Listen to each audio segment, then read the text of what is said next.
So we have this function. We're supposed to sketch its inverse. An inverse function has switched the x and y values of the original function. So we could get some points here. This is at 0, 1 for the original function. That means we should have a dot at 1, 0 for the inverse function. And then we also have a dot right around here at 4, 0. So that's 4 in the x, 0 in the y. So our inverse should have a dot roughly at 0 in the x, 4 in the y. And then let's get one more dot maybe. This one's close, but not quite as crossing at a nice integer. So at -1 on the x, this graph is at like 2.8 for the y.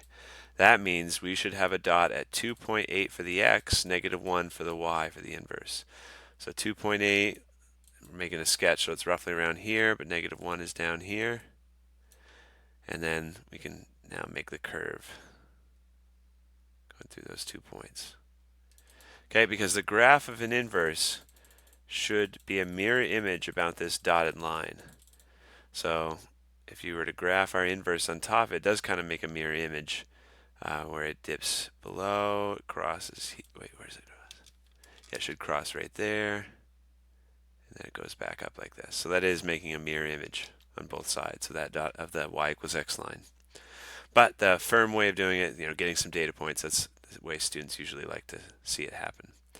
Then use part A to estimate the derivative of the inverse. So this notation right here says the inverse function, which we just graphed, and it's the derivative at x equals 1. So here's x equals 1 of the inverse function. The derivative is some sort of negative slope. My guess would be -1. And so the program should be set up to accept any sort of guesses like that. -1, -2, -0.5 maybe, but it's got to be negative.